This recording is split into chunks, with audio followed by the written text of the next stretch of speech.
Yeah, look at what popular community.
Hello, Houston. How are you? It's Mr. McKinney here. We're live from the Heritage Society with Mr. McKinney. Excited because we've got my buddy, my pal, the one and only Kimber Fountain, joining us on the show. She's back to talk about her book. Look at that.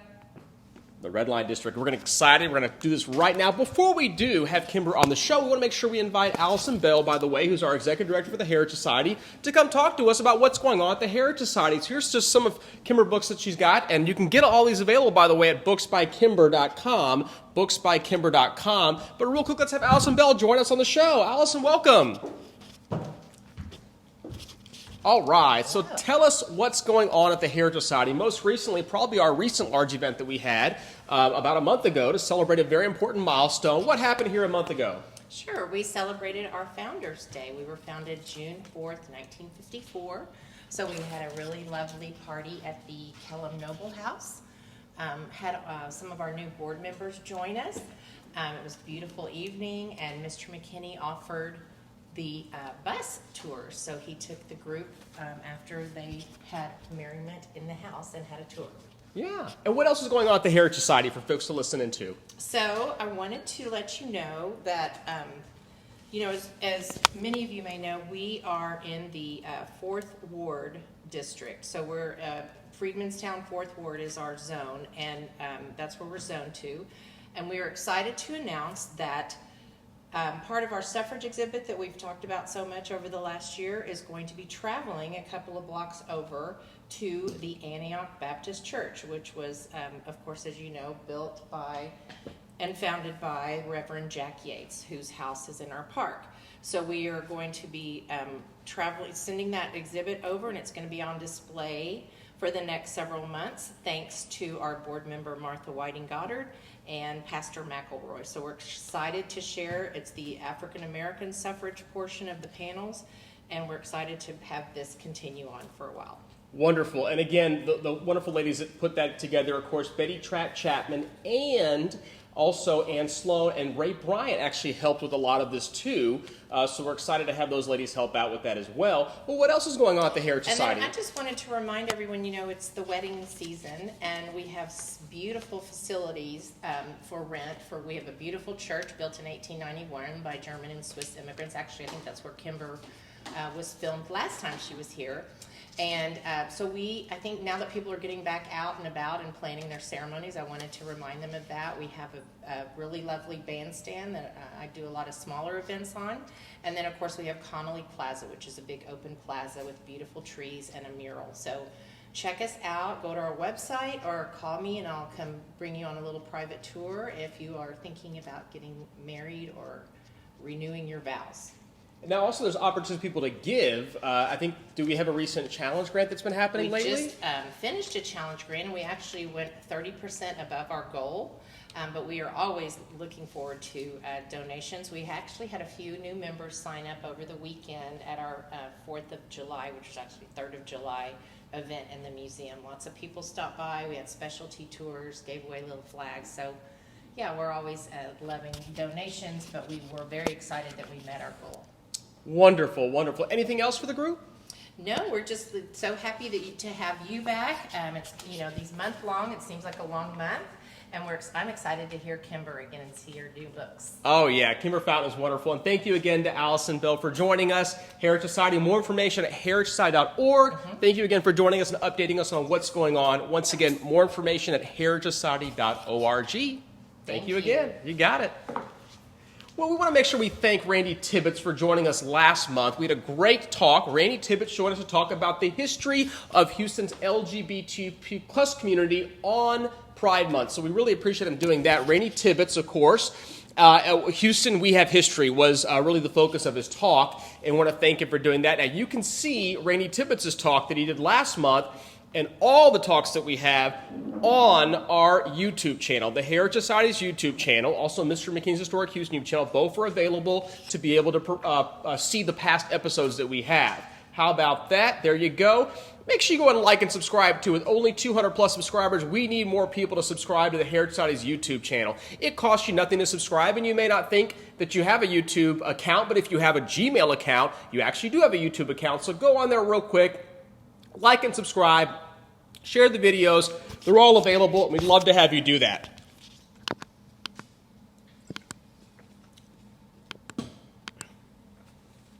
Also want to make sure we thank our sponsor, Dirty Tony's. Dirty Tony's Premium Olives, Premium Queen Olives, and Dirty Tony's Olive Juice. Thank you so much to the family for doing that. They're a family-owned business, been around Houston since the 1980s, and we do appreciate them for sponsoring the show. It means a lot to us. More information at dirty-tonys.com. So please make sure you visit them and support them and let them know that history matters to them. We do appreciate it. Okay, what else do we have? Oh, make sure you like and follow Mr. McKinney's Historic Houston and the Houston History Bus on social media. This makes a big difference to what we do on board the Houston History Bus. So these are free tours that we offer when you like and follow our social media sites. So like I said, it costs you nothing to do that. So make sure you go out there and like and follow Mr. McKinney's Historic Houston and the Houston History Bus to come join us on some upcoming tours that we have. Houston's birthday month is coming up, and we always celebrate a big way at the Heritage Society, so you should make sure you like and follow so you can come join us on board the bus. And if you want to do a private group, you're always welcome to join us by simply texting and calling 713-364-8674, 713-364-8674. Give us a call or text if you'd like to get a group together and have them on board the bus, okay? All right, and there's the information once again. Lastly, let's see what else we have on the agenda. Oh, save the date for August 4th. August 4th, our next topic is going to be live at the Heritage Society, 7 o'clock, August 4th. We're going to have James Bevel join us. Financial advisor James Bevel and the author for the paper Republic will be on the show joining us once again, August 4th at 7 o'clock right here at the Heritage Society. So you'll learn a lot about Texas history and Houston history from a money perspective. He'll give you an idea of how the actual battle for Republicans was actually financed. So he'll talk about that in detail with his wonderful book. Okay, and now, the moment you've all been waiting for. I know you're really excited about this. I know I'm excited because we had her speak to us last year in September. And popular demand. In fact, I'm looking at the Facebook feed right now. We've got a lot more followers than we normally have on the Facebook Live because you guys know who's on the show. Kimber Fountain is joining us. So once again, welcome Kimber Fountain to the Heritage Society's live show. Hello. How are you, Mr. McKinney? Oh, my pleasure. Great This to is going to be Hey, great. Houston. Well, you are always a ball of energy and just such great knowledge when it comes to the history of Galveston and our Gulf Coast region. We'd like to know a little bit about the talk that you did last time. Remind viewers, for the folks that might not be familiar, the book that you talked about was your first book, and what were we talking about in September? And you can get this, by the way, on the YouTube channel we mentioned earlier. Let folks know your very first book. Sure. That was the Galveston Seawall Chronicles, released in 2017. The building of the Galveston Seawall and the subsequent grade raising are still considered one of the most monumental feats of civil engineering that has ever been accomplished in the history of our nation, not just in the history of Texas or Galveston. And the really remarkable thing about the seawall is that unlike Galveston's downtown area with our stoic buildings that have been there 150 years, the seawall has over time, over the 20th century, has gone through this amazing evolution, always changing and always keeping up with the times and the trends of whatever was going on in that particular decade. The Galveston Seawall Chronicles is a chronicle of the seawall. It's really great stuff. And now, today we're going to talk about, so there's the book, by the way, the Galveston Seawall Chronicles. You've got to get a copy. Once again, booksbykimber.com is where you can get a copy of the book. Very popular book. And actually, it started out, right, you were writing articles for the monthly magazine that you work on, right? It did. Well, actually, it started even further back than that. One of the very first books I ever got on Galveston history was a photo book about the Galveston grade raising, and I was enamored with it immediately. I couldn't imagine what these people went through, for the future of our city and of our coast. And so I actually started writing a documentary about it because there's a wealth of photo information. And so I started penning this documentary, and then several years later, when I got on with Galveston Monthly magazine in Galveston, my publisher asked me to write a year-long series on the seawall. And I already had the first, 3 chapters of it written because of the work I had already done on the grade raising and the construction of the wall. And so month by month, I released another chapter. And at the end of the year, I thought I had a book. I submitted it to the publisher, and they wanted me to double the length of it. So, but that was great because I did have a lot of extra information. So I went back through and fleshed it out, and I'm still a huge fan of it. Yeah. And like I said, you got to get a copy because no collection is complete without this book, Galveston Seawall Chronicles. Well, tonight we're going to talk about something special. This is your Sure. second book, Yes. and it's a topic that really wasn't even discussed or even want to be discussed until you kind of scratch the surface. Exactly. Tell folks about what we're going to talk about tonight. Well, tonight we are going to talk about my second book, Galveston's Red Light District, A History of the Line. And you're exactly right. The first thing that I noticed whenever I first learned about all this information, which was back in 2012, many years ago, the first thing I realized about it was that no one was talking about it. And it had been brushed under the rug. That, along with our topic for next time, the Macios and the Free State of Galveston, the topic of my third book, all of that history, we're talking the first half of the 20th century in Galveston. Most of that history had just been not wiped out necessarily, but totally brushed under the rug, and nobody wanted to talk about it. But, and you might be wondering, Kimber, why, out of all the topics of Galveston history that you could choose to drag up, why this one? And that's a great question, and I had the same question for myself in the beginning. But throughout the journey of doing this research, I realized that this is a feminist story, this is a woman's story, and it really speaks to a really important piece of evolution in our society, not just in Galveston, but as a nation, because districts like this employed hundreds of thousands of women for decades, almost a century. And so I didn't want to just know what was going on in Galveston's district. I wanted to know why.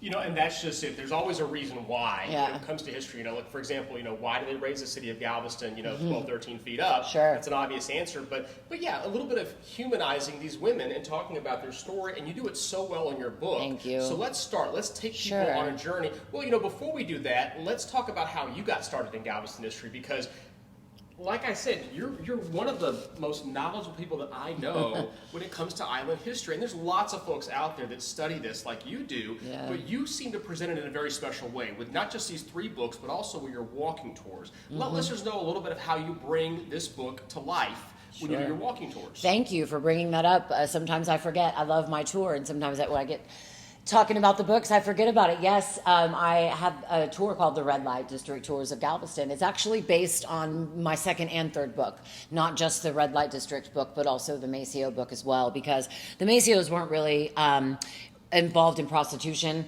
but you can't really tell the story of the Red Light District without telling the story of the Maceos. And so I melded all of that together and brought it to life. There's really not a lot left in Galveston, but I thought it was just so important because we don't have any monuments to the Maceo family, and we don't have any museums about the Red Light District yet. But what we do have are the people that are still alive from the families, and a few buildings left, and still just to get, a sense of really what went on down there in that district, and then in this little slice of Galveston history that hardly anybody talks about. So it was really important to me to bring it to life and to spread this information to more people so that more people could get it. Not everyone wants to read. Everybody wants to be entertained, though. Well, and you probably offer a little bit different. Sometimes you get different content when you're actually walking the streets and you're really Definitely. involved in the environment. Well, and I've actually figured out, not figured out, but I've actually done even more research. My research is pretty much eternal. It never stops.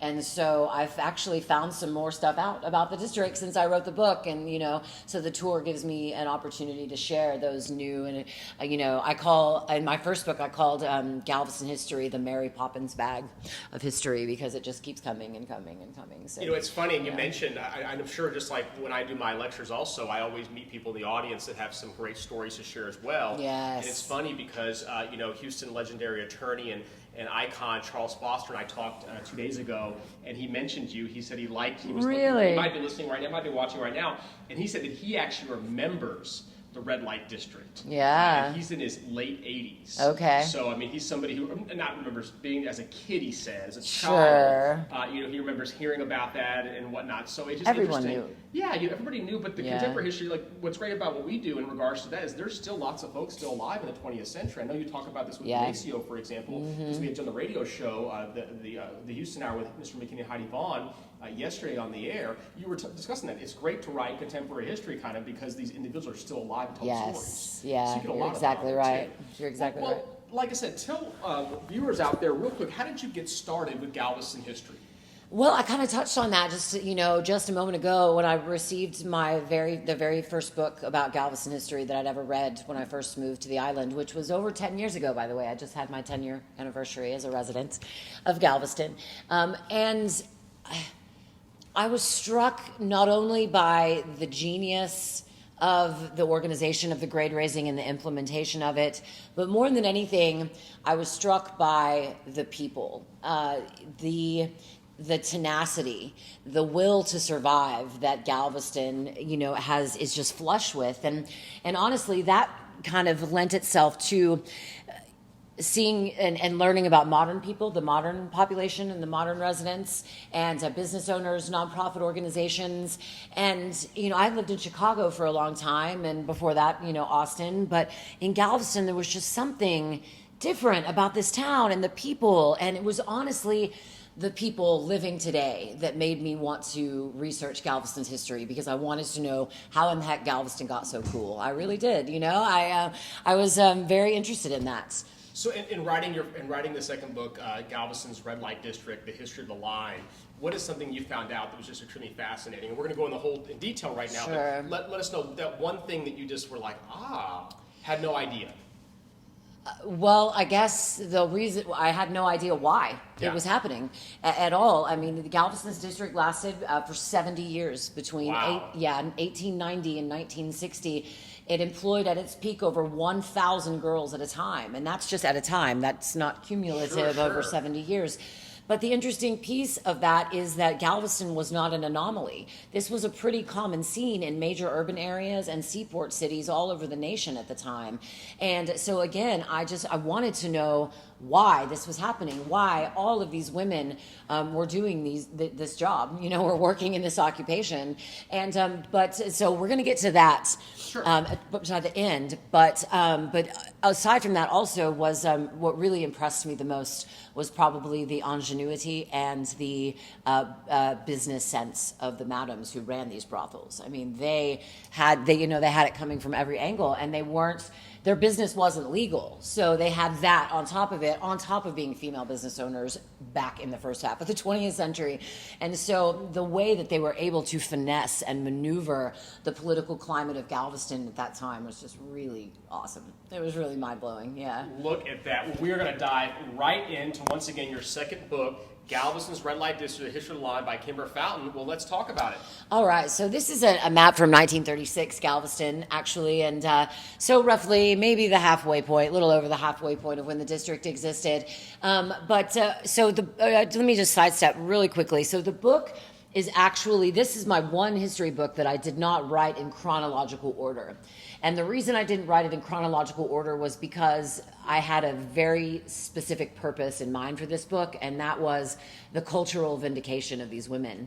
And so I needed to kind of work up to that, right? That just wasn't something I could just preach, if you will. I had to establish all of the factors so that the readers would understand, the main theme, so that when I introduced that to them at the end of the book, that they would understand it because they had all of the logistics in place.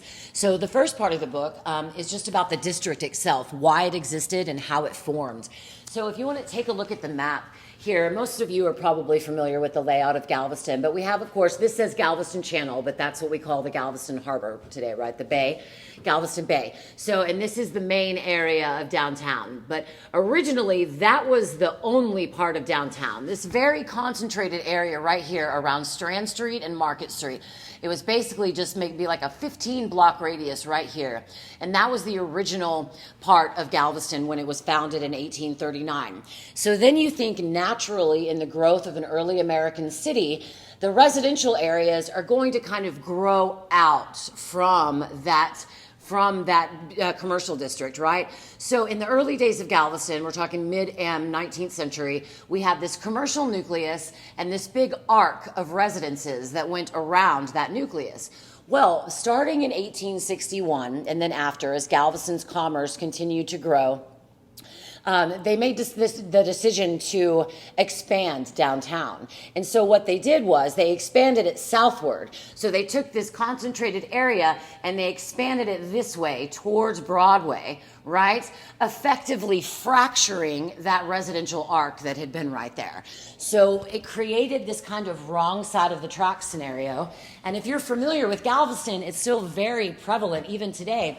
The east side of downtown is even today one of our premier residential areas, the East End Historic District, while the west side of downtown is kind of forgotten. After they expanded downtown, they started to industrialize the west side of downtown. They started to tear down a lot of the beautiful homes that had been built over there and build lumber yards and warehouses and factories and scrap yards. But there was one set of houses that was the nicest of any of them, and it was the last to go. And those were the houses along Post Office Street on the west side of downtown between 25th and 29th Streets. Now, originally, these homes had belonged to senators, wealthy ranchers from across the state. But now that everything around them had been industrialized, these houses were relatively worthless, right? Well, they weren't worthless to one kind of enterprising woman. And legend has it was a madam from New Orleans who was over in Galveston kind of surveying the scene and seeing what was going on and what the opportunity was. And she noticed these huge houses that were super, super cheap, right? But had plenty of bedrooms, which were perfect for her female boarding house because that's all she was up to, just giving nice young ladies a place to live. But what's interesting, before we move on to the next photo, I want you to check out this map real quickly. Here's Post Office Street right here. Right? Okay, here is 25th Street. The line actually starts right here. Do you see in this map how they don't even put the western portion of Post Office Street on the map? And this is 1936. So this was a map issued by Conoco Service Station. So I'm assuming perhaps it was a family-friendly company, and they literally erased the district off the map. And there are even maps going into the 70s and 80s that have the same setup, the same way. And so that kind of harkens back to what I was talking about earlier when I first started researching this topic, and it was just gone. So this is kind of an area over here on the bottom right quadrant of this photograph is about where the district was. If you see the dark houses, there's like 3 dark houses on the bottom right quarter of there, and that's about where the district was. So you notice in this picture, it just blended completely in, right? There were no neon lights, there were no fireworks, no flashy signs. It just blended right in to this west side of downtown. And it was perfect because a district had to have 2 important qualities. It had to be far enough away from the commercial center to be outside of polite society, but it also had to be close enough to be accessible on foot. And since this stretch of Post Office Street bordered right on the edge of downtown, it created both of those perfect situations right there also. So this building helped me in the book to illustrate why Galveston's district lasted 70 years. And this is a combination customs house, courthouse, and post office building, a federal building, mind you, right, built with taxpayer dollars. This photo was taken in 1937 when it was nearing its completion. Ground had been broken several years prior in 1934. But this building is located less than a block away from where Galveston's Red Light District was employing 1,000 girls at a time in the 1930s. And you can't tell me they didn't know it was there. The judges were probably taking their lunch breaks next door, if I had to guess. But this building, again, helped me to illustrate why the district in Galveston especially lasted so long. And it was because we were in the midst of this free state of Galveston era where the people of Galveston just wanted to make their own rules. And they considered prostitution, as did a lot of the world at that time, a necessary evil. Because at that time, young women of a certain station were not allowed to cohort with their male peers in a sexual way. And so it was thought that these men, young men, obviously, needed that outlet. And so that's why prostitution was so widely accepted in the late 19th and early 20th centuries. Wow, and that is an Alfred C. Finn designed building, by the way. Most people know Alfred C. Finn from his 1929 Gulf building, not too far from here. Oh, I did not know that. A very prominent architect here, Jesse H. Jones. Same guy also did the San Jacinto Monument in 1939, so really, really fascinating. Awesome. Talk about this house. Yeah, so the next section of the book is deals with the houses and the actual goings on inside the houses. And so these are some that have been torn down on Post Office Street. But you notice this is a little guy. It's really not too terribly big, but you can notice with the trim and the cute little windows that this was a nice little beach cottage, right? This was not some little shack or shanty. And the address of this house was 2705 Post Office Street. And so I show this picture along the tour as well, just to give people a little bit better idea of what was happening. But let's glance back at the photo one real quickly. No, there's one thing. Nope. Back. Nope. Which one? For what, The one we were just at. Oh, sure. Sorry. Yeah, I meant for that. I'm sorry. Yeah, the camera. Oh, so on the bottom right, you see there's a little cigar stand nestled right next door to the house, right? And then on the left-hand side here, this was actually a commercial building that served a variety of purposes during the line's existence. For instance, during Prohibition, it was a soft drink stand, right, which was just a cover for a bar. But there were taxi cab depots. There were tailors, there were barbershops, anything that catered to that male demographic on Post Office Street. And of course, they were open alternate hours, right, as well, because the brothels were typically open from 6 p.m. to 2 a.m. And so all of the businesses along Post Office Street would be open around that time as well in the evening hours. And it's estimated between the money that the line generated and the money that Galveston's Red Light District produced and also spent, that this 5-block street stretch of Galveston accounted for 2% of our entire economy at one point, and that is a massive number considering we were still a widespread international port of commerce at the time. Yeah, so this is a house that was right across the street from the one you just looked at.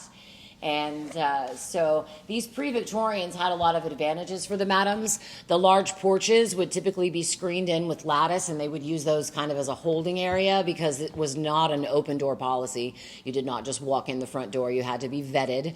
And so they would install that lattice so that men could wait on the porch to be let in but not be seen from the streets. So there was an element of discretion with these madams as well. They were actually pretty...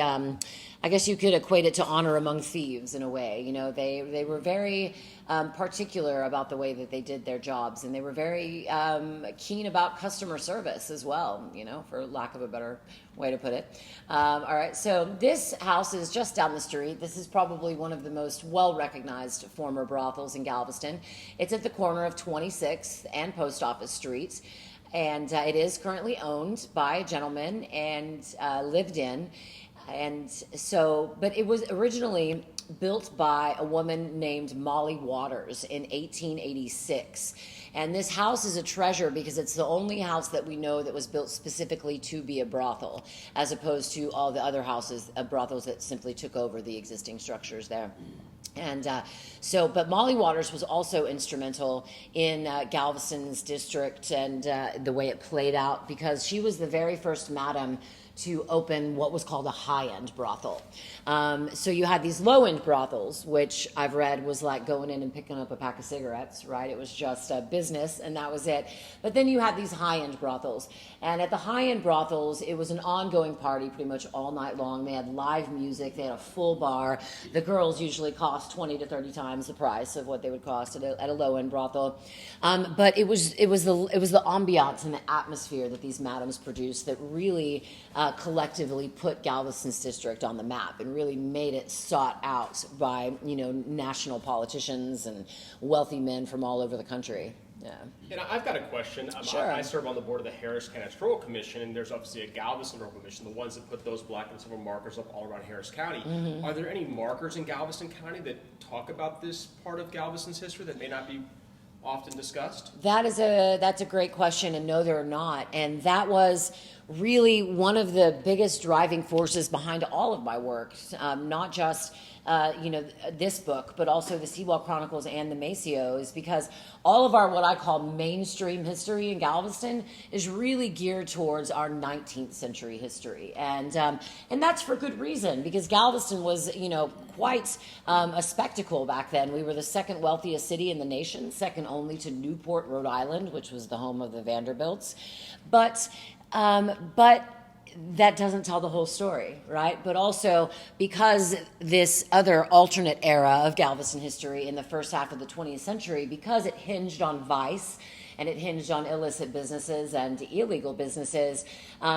It all ended very badly, as I'm sure you can understand. And I like to say that the winners write history. That's not my saying, but in this case, the law won in Galveston, and so the law wrote history. And unfortunately, sometimes things can get a little bit distilled, and we can lose the humanity of what was going on. So, all right, this is one of my favorite buildings, still standing. It's currently a bar, and it was just sold. It's being remodeled. I can't wait to see what they're going to do to the interior. It's at 24th and Church Street.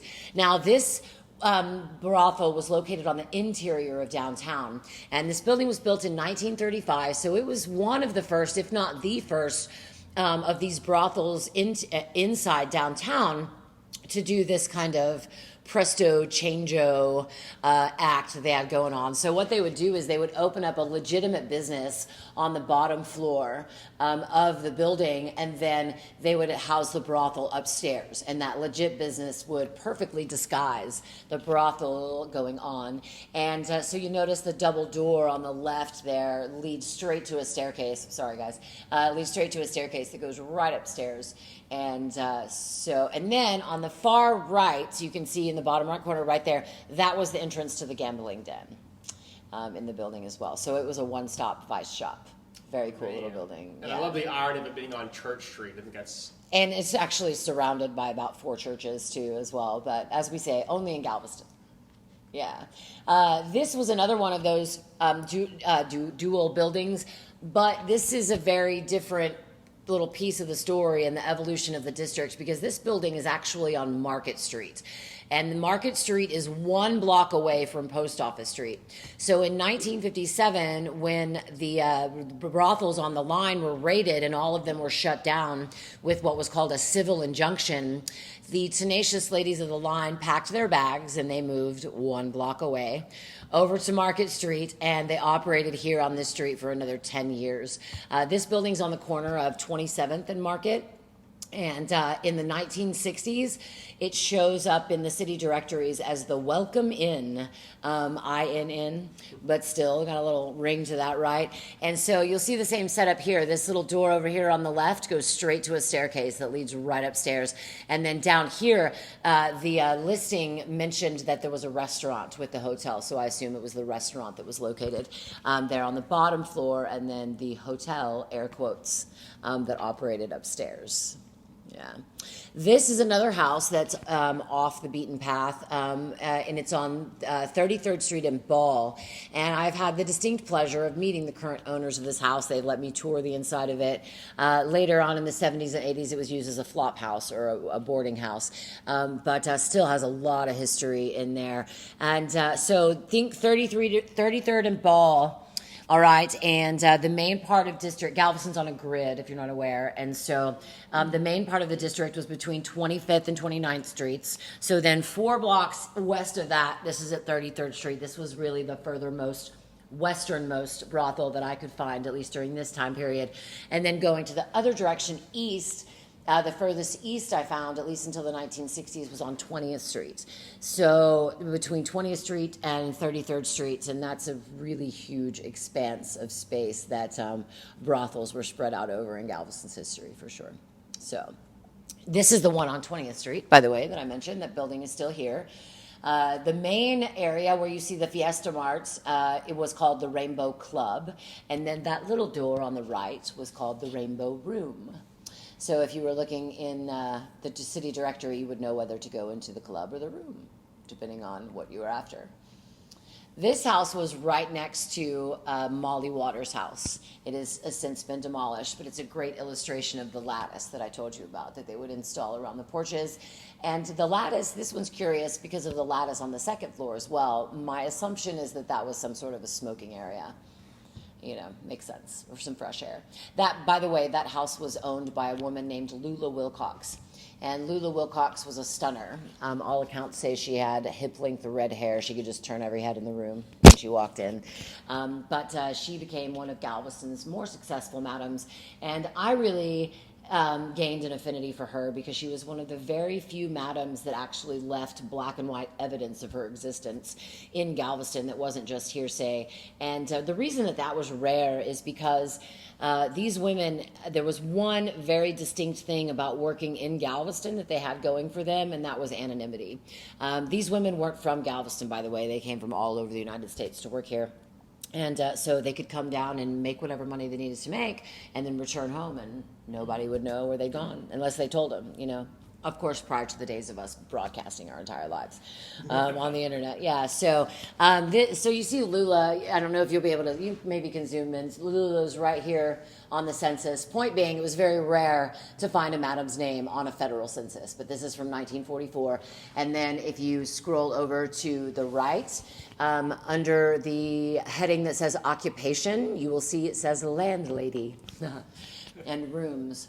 So I think the next slide goes, yeah, there it is, a little closer.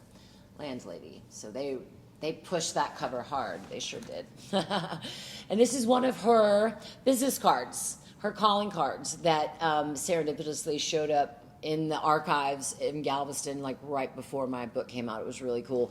You'll notice 2526 Avenue E. Avenue E is another name for Post Office Street. And then flip to the back of the card, which is the coolest part.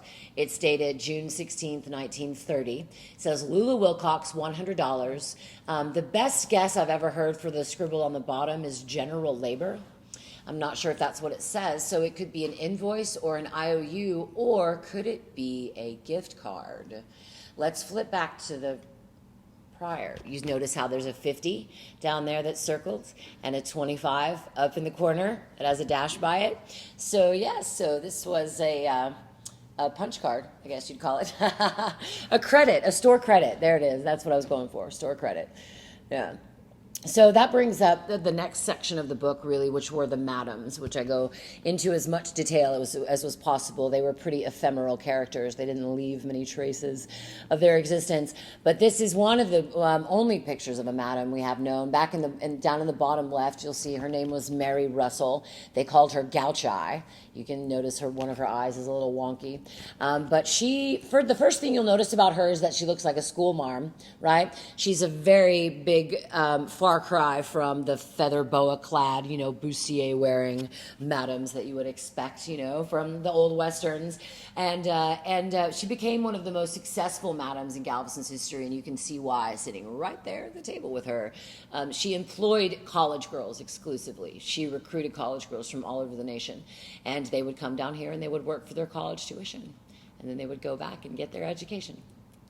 Yep. And one of my favorite stories about Mary Russell, I mentioned earlier how madams had to be able to navigate, the political scope of a scene. And few were better at that than Mary Russell was. And my favorite story about her is that she was in thick with one of the sheriffs during the 40s. His name was Sheriff Biagni.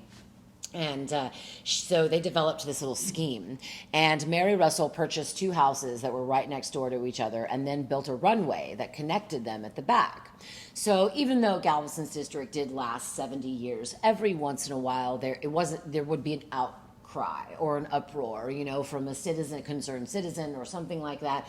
Or sometimes it would just be that the city coffers were low and they needed some fines to, get things back in the black. So whatever the reason was, the sheriff would rally his men and they would go down to the line and they would raid a house. Well, Mary, of course, would get a little tip that they were coming, and so all of her girls would just skedaddle across the runway into the address next door. Because if you know anything about law enforcement, you know that a warrant only covers one address, right? You can't actually follow somebody onto another piece of private property, so pretty clever. But that wasn't even the best part. The best part was that then the sheriff would turn around and call the newspaper and brag that he had just cleared out a house in under 30 seconds, because that's just the kind of guy he was. And so moral of that story is that politics are politics are politics. It really doesn't matter what decade you're in. Not much changes. Now, and I love this too. Tell viewers real quick, how did you get to know about the stories of some of these madams? I mean, obviously a lot of them are gone, but it was some of their employees still around? You got the interview or their siblings or family? No, patrons. Patrons. Mm-hmm. Patrons. Believe it or not, I was never able to find a woman who either worked or was a madam of Galveston's district. That is the one thing that's missing, and time's running out for me to find, as the years march on, to find anyone like that. But I did have several men, anonymous, who were interviewed for the book, who helped me dive into some of the characters, but also there were just little snippets here and there. It was a pretty intense research process. I had to go down a lot of unbeaten paths to find what I found. So. And all right, so now we come to the final really chapter, which is about the girls. And this is one of those photos. Can you actually flip to the next one? It's a little bit better than this one. This is one of those photos that if you're in the right frame of mind, it'll just give you chills, because that is a log that a woman is keeping on the wall of a brothel, of a building that's still exists in Galveston. It's at the corner of 25th and Post Office Street. It houses a business called Antique Warehouse, and you can fully view the entire upstairs of the business, and you can even see these markings on the wall still. But it just makes you think, about somebody. She was saving for something, right? She was trying to keep track of something. So that's what goes through my mind, is thinking of those human aspects of the story. So at a high-end brothel, these are probably more of low-end brothel numbers, but at a high-end brothel, a madam was bringing in anywhere between $15,000 and $20,000 a week. And that is in $1,900, not even in today's dollars. In today's dollars, one girl at a brothel was bringing in $4,000 a week at a high-end brothel, and that's in our dollars, over $200,000 a year. So that's one side of the story, right? A lot of these women really did earn their financial freedom, but on the flip side of that were the trials and the dangers and the perils that these women faced. And so if you flip to the next, this is something else that was found inside the Antique Warehouse, and occasionally he has it on display, but this is a birthing table that is believed to have belonged to the brothel, because it was one of the only things left in the building when he acquired it. And you'll notice how the back hinges up, so they can lean, the woman's back up or down. And then that hole at the bottom was where the blood would drain out. The only caveat here is that it's probably highly unlikely that they were giving birth to babies in brothels. And so this table was probably used to terminate pregnancy more than it was to bring it to fruition. So that brings up the other side of the pendulum, everything these women had to face. And it's really important, before we discuss this aspect, that you realize that all of these women were here in Galveston willingly. Sex trafficking wasn't even a thing back then, really. And even in places it was really extreme cases, because it seems like a huge paradox and quite ironic from our modern perspective. But the more accepted prostitution is as a viable form of work, it actually decreases and can even eliminate sex trafficking and violence against sex workers. And so that was another issue I wanted to address in the book as well. So these women were all here willingly, but that meant that they were willingly choosing to deal with disease, to deal with unwanted pregnancies, to deal with violence, which surprisingly wasn't ever from men. The madams were in such a situation where they could actually call the police on anyone who was being violent, any man in the house. But the female-on-female crime could sometimes get out of hand. There was a lot of jealousy that would go on between houses, sometimes within the same house. And but what I figured out, and when I finally found the answer that I was looking for, it was all tied into the biggest peril, or what I think the largest obstacle that these women had to face, and that was a complete loss of dignity. It was as if they were viewed by society simply as subhuman, as really not having the same rights as other women or other people even. And that's best illustrated by the fact that whenever a brothel was raided, not just in Galveston, they would only ever arrest the men. They would only arrest the women. They never arrested the men. And so that was really one of the things that propelled me towards wanting to know why all of this happened for so long and at such an insane level, especially by today's standards. And it's to a level that I call it mass prostitution, because it really was mass, en masse in this country. And so in order to do that, in order to really ferret out the meaning behind this little sordid piece of history that I know might make some people uncomfortable, but it is something that's worth really looking into, or taking a second look at least. If you take Galveston's history of our district, the rough time span that it existed between 1890 and 1960, so I decided to take that and then apply it against a backdrop of American history to really try to figure out what was going on here. And it didn't take me very long to realize that for the first 3 decades of that little span, women still didn't even have the right to vote yet. We couldn't own property. We couldn't have a bank account in our own names. We couldn't pursue higher education a lot of the times. And so what I realized was that there was one thing and one thing only that these women wanted, and that was freedom. And a woman could make more from one guy, even at a low-end brothel in Galveston, than she could from an entire day of menial labor that was available to women at this time. And we're talking things like sewing and shelling pecans, and a whole entire day of that too, not some little tidy 7-8 hour shifts. We're talking 12 to 15 hours of that. And so when I realized that, it all became very clear, because these women had charge accounts at local department stores. They had cash to spend. They had clear titles to automobiles. Because of everything that they had to face with this profession, sure, they were still, metaphorically in a cage. But as far as women went in American society, it was a much bigger cage than what other women at the time were allowed to operate in. And so that really spoke to me, and I think it should really speak to everyone about the importance of equality and understanding, the importance of a living wage and things of that nature, to all of us, in this country right now, and also that aspect of freedom, because sometimes we can misunderstand and think that freedom is something that's given to us, that it's something that's granted to us. But freedom is something that every person on the face of the planet, no matter their ethnicity or location, is born with. They are born with that innate desire for freedom. And it is our destiny as humans to play out that desire for freedom and to free ourselves as well. And that's really what these women were doing. So it's really easy to dismiss them as the scourge of the earth, or to think that this topic is a blight on Galveston history. But really, these women were just way ahead of their time, and they were willing to make the sacrifices to live the lives that they wanted to live. And to me, that's a pretty compelling story. Well, and we want to make sure we also acknowledge the folks that are joining us tonight on the show. We always do this at the Heritage Society, live from the show. We want to make sure we thank Linda Schultz. Oh, yes. She's chiming in. Ken Miller's on the show. Inez Perez, Rose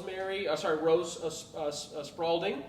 Ken Miller. Let's see who else. I know my buddy Linda Flores Olson is chiming in too. Our board member Jill Brooks is also watching the show. Nancy Guerra. So lots of folks are chiming in. Michael Arnold also. I mean, all these great folks are chiming in. And thank you, everyone. Doing so. Yeah, absolutely. Yeah, that's great. We have a table. We have a similar, almost.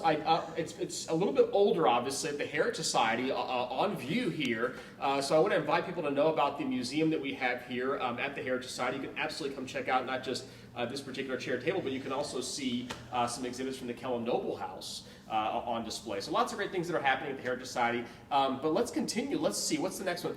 This photo sums it all up, right? Man, this is one of the only known photos, at least a actual posed commission portrait of a prostitute in Galveston, and this one actually is from Galveston.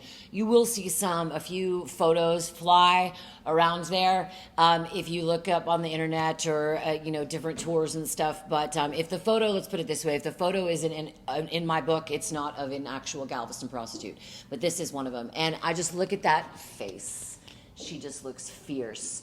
And then look how practical her shoes are. I really can't get over the fact how practical her shoes are, despite her little shorty pajamas and her stockings as well, her silk stockings. So there's a really compelling story actually behind this photo, but you'll have to take the tour or read the book to figure out that story. But I wanted to conclude with really quickly, in addition to, of course, ferreting out the reasons that Galveston's district existed, I also wanted to know what contributed to the very stark decline in mass prostitution in our country.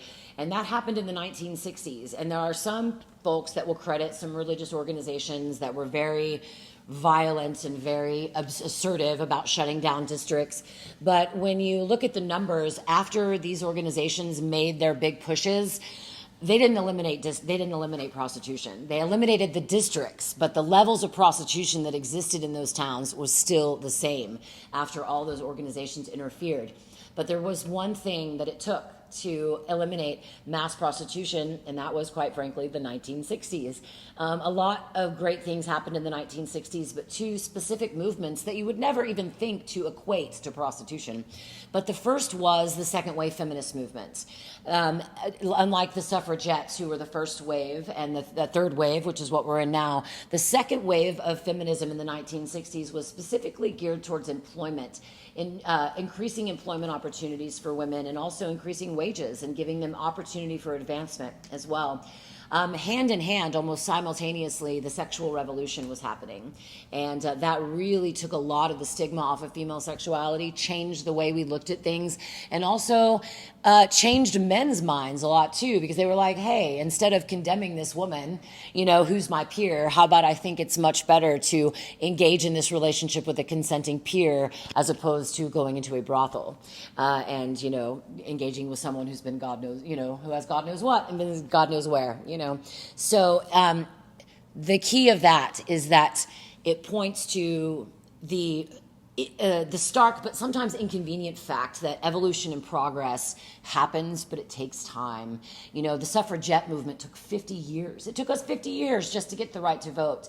And so sometimes, especially in times like today, it's really easy to have kind of a disaster view on things, or to think, oh, the human civilization is doomed. And so stories like this really give us a chance to look back, and most importantly, to see how far we've come. And so, last but not least, I'll show you this. This is one of our stops on the tour. This was a brothel in Galveston that was actually stayed open until 1992. It was the last holdout. And currently, there's a brand new business here. These pictures are a little old from the book. A brand new business here called Mob Bar. And that is going to be an up-and-coming feature on the Red Light District Tours of Galveston, is a little jaunt into the Mob Bar. So I would love for anyone and everyone to join me. The tour is Wednesday through Saturday evenings, actually Tuesdays this summer as well. So Tuesday through Saturday evening at 7 p.m. You can book online at rldtg.com, or just find me on Facebook too and follow the links as well. Absolutely. Guys, you've got to go out there and check out Kimber's books. More importantly, enjoy an evening with her while you're walking around Galveston. The weather's actually not too bad now, so this is good stuff. Well, and now our favorite part of the show too, 5 questions about what we just talked about. 5 easy questions for the audience out there watching. And guys, you know what to do. Chime in like we always do. Chime in with your answers. Our buddy Gene Deals on the show, of course, and Sharon Sampson, all these awesome folks that always answer. Jill Brooks, too. So 5 questions. Question number 1. How long did the district last? Galveston's district last? You said it a few times. I did. How many years? How many decades? Well, we'll do a flat round number. Make it easy. Because the number that I said, yeah. Make it easy. The number you said. Okay, how many years did the Galveston Red Light District last? Okay, that's question number 1. And you can chime in, guys. You can chime in, too. I know some folks are chiming in right now. So, second question. Okay. Second question. Why was lattice installed around the porches of the brothels? Kimber Fountain talked about this also on the show earlier. She talked about why lattices were installed around the porches and the areas in these homes, okay? That's the answer. That's question number 1, actually. So question number 2. Question number 2. Question number 3.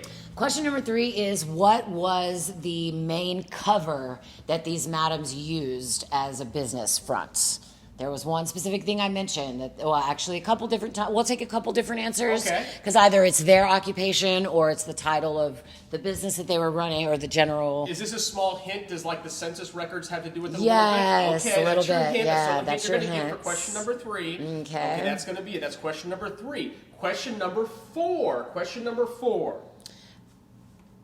What I mentioned this a couple times. What was probably the most important attribute or characteristic that a madam had to have? What was the one thing she had to be able to do for her business to survive? And we talked about that. Characteristic. Okay, and you did talk about this earlier in the talk. Yeah. Okay, so there you go. That's question number 4. How about question One number more. 5? The last one. Question number 5. Let me think. Question number 5. Okay. What was one of the biggest discrepancies in how law enforcement treated the men and the women in the brothel? What was the big rift there? What was the big difference between being a man in a brothel or being a woman in a brothel? Or being a customer or being an employee when it came to law enforcement? Look at that. Last question. There it is. And by the way, thank you to Kathleen Yes. Feiner. And also thank you to Marcia Lutz also was chiming in, volunteer at the Heritage Society, and Douglas Weiskopf, who is one of our past speakers. Last November talked about the history, Rails Around Houston is Douglas Weiskopf's book about the history of Houston Rail. Thank you, Douglas, for chiming into the show and always being a fan of the Heritage Society. Mm-hmm. Well, our time is now up with Kimber Fountain, but you have a chance to check out her books in detail. Galveston Seawall Chronicles by Kimber Fountain, Galveston's Red Light District, A History of the Line, and her newest book, The Macios, The Free State of Galveston, an authorized biography, all by Kimber Fountain, all available at booksbykimber.com. And here's a fun treat, by the way, don't forget, booksbykimber.com, but also don't forget, we've got something special coming up. We're going to say once again thank you to Kimber Fountain, but also coming up on July 26th, save the date, here it is, July 26th, 7 p.m., Friends of the Texas Room. We're going to have Kimber Fountain come speak to us about her book about the Macios, okay? This is exciting, and for those not familiar with the Friends of the Texas Room, it's part of the HMRC, the Houston Metropolitan Research Center. I've got the pleasure of serving as the president this year, so this is exciting. Also, by the way, JJ Gonzalez is on chiming in as well on Instagram, and he's also on the board as well over at the Friends of the Texas Room. So we are so excited, by the way, to be able to present Kimber Fountain, talking about, once again, her latest book, the newest book about the Macio family. Once again, Friends of the Texas Room, actually done right here at the Heritage Society, so don't miss out. Monday, July 26th, we're going to film it right here live at the Heritage Society at 7 o'clock via Zoom. So you have to go to friendsofthetexasroom.org in order to get the link. It's on the page right now, including information about where you can get a hold of Kimber as well. So there you go. Thank you once again to Kimber Fountain, and thank you to all of y'all for joining us. By the way, reminder, make sure you join us on Wednesday, August 4th, because we have with us our next guest at Live from the Heritage Society with Mr. McKinney is James Bevel. James Bevel is going to be joining us about his book, The Paper Republic, right in time for Houston's birthday, which is August 30th, so it's Houston's birthday month. So make sure you tune in on August 4th right here at Live from the Heritage Society with Mr. McKinney. Lastly, a big thank you to all of our team, our production team here, Isaac Saravia, Kian Harden, and Joanne Sumrall for joining us today. Also, thank you to Allison Ayers-Bell, our Executive Director, and Manette Basil, our Board President at the Heritage Society. Good night. Thank you again to Kimber Fountain. Take care, Houston. We'll see you next time. Houston.